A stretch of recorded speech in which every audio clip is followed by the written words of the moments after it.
Hello, hello. So my name is Louise and I'm the founder of Funky Fat Foods.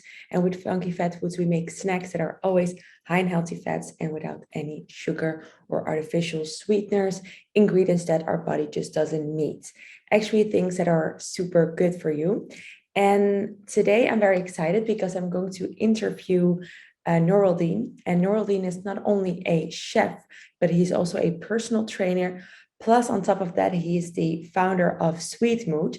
And SWEETMOOD is a new company from Norway where they are all about selling sugar-free functional snacks. So, good morning, Noraldin. It's such a pleasure to have you in our actually first video that we're going to do. And I did already before starting with you the video, I already did a short introduction that you're a chef, that you're a personal trainer, and that you're the founder of SWEETMOOD. I think it's super nice if you just give a little bit of explanation. What do you do? How did you start it, SWEETMOOD, and kind of what keeps you going, basically? So like you said, I'm a trained chef and a personal trainer. And what I do now is run SWEETMOOD.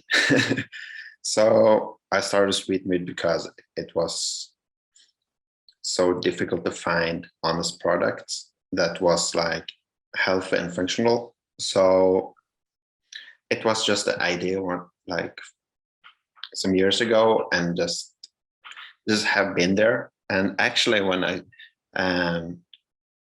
took contact with you and Funky Fat, and I saw how easy it was to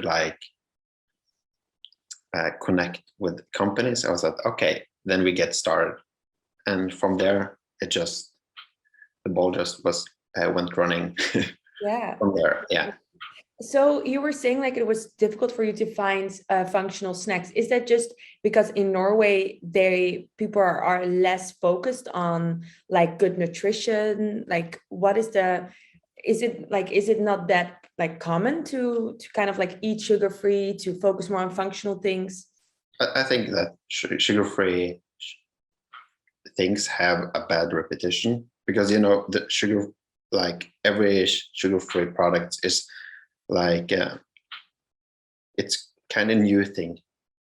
So it's when Coca-Cola started, the first cola without sugar, it tastes like shit.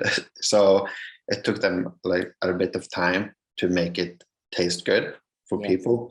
So it's kind of the same thing here. It takes a little bit of time. I think maybe in 10 years it will be more normal to eat sugar-free things when we have the monk fruit approval and allulose approval from the EU. Then things will start to be more normal. So your approach would be go to that party or go to a dinner with friends, have a slice of pizza, but then the next day do probably a little bit of intermittent fasting. Yeah. And then go back to the normal life of keeping the carbs a little bit low. Yeah, I think that will work for a lot of people then, rather than just go full low carb and keto, cutting out all this social stuff. But you have to find a balance. So I think it's important to keep the social thing going. For sure. And the thing is, when I worked with a lot of clients, the thing is not always them, it's always people around them that impacts them. So if you have friends who support you, it's a lot easier. But if you have friends who tell you, why are you doing that and why are you doing this, then it's going to be pretty hard. So you have to trust that personal trainer or that coach you're with. And that's the most difficult part, when you have a client with their friends who's not supporting, and you see their friends that have a bad lifestyle. So but you have to decide for yourself at the end, I do this for me, and then you just have to kind of maybe informing your friends or your family, like, really, this is what I want to do, and I appreciate it if you would help me. So I think, like, in that sense, that people should like look around the people that can actually like motivate them or understand why they're doing this, and respect them as well. Yeah, because I think to achieve like the goal of like getting a healthier lifestyle Yeah, is to have people around you that they don't have to understand what you're doing, but they support what you're doing, so yeah, they don't push you the wrong way. So if you have, I would say it's kind of harsh, but that's the reality. But if you have friends that push you the wrong way and they will cut you out of the parties because you're on a low carb diet, or no, then it would not be, that's not a good friend. yeah, then you will see the real them. So Yeah, I have experienced it a lot with female clients. yeah, Actually, none of the men, I don't know, none of the men clients, because men kind of have different approach. When people do something, they want to try it out. So yeah. And with women, it's the opposite. it's the opposite, because Interesting. especially when no, not all the time, but it's kind of like, I don't know if it's jealousy, I don't know if it's, especially when they see something is happening, then, or you're not part of our group anymore, and they start to like distance themselves from her or something, and Yeah.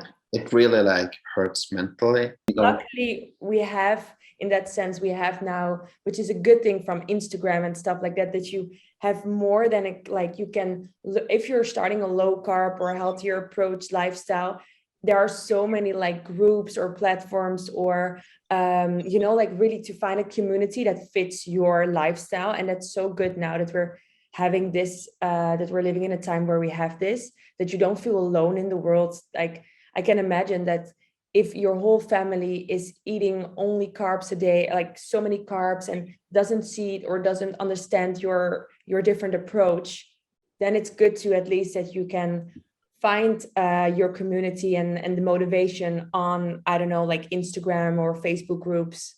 So it's actually a good thing. Yeah. If you're a vegan, if you are low carb, keto, whatever, I think people have to be just nice to each other. And Sure, yeah, and respect each other, whatever kind of diet or lifestyle that works for them, and always respect the other. Do this, like, just do what's good for your body.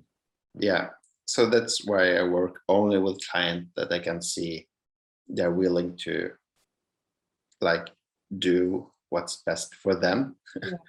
So a lot of people is just not ready yet, because they, if you're driven just on motivation, you're gonna fail. You have to be driven on like you want this. And I can say honestly, all my trainings are not motivated at all.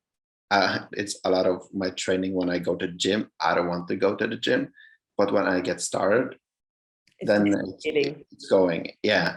So if you're waiting for motivation to like start eating healthy or go to the gym, it's not going to work. You have to make it a routine. So to go to the gym, make it a routine to like eat healthier. Yeah, Then it's going to work. yeah, no, for sure. Yeah. Not wait for motivation.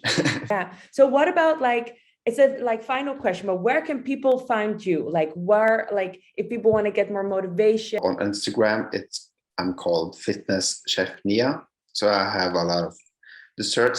The recipes are on the SWEETMOOD website now. Yeah. So Oh, cool. So yeah. people can check it out. If they want to have some recipes, they can go to SweetMood website. So Noraldin, thank you so much for our call today.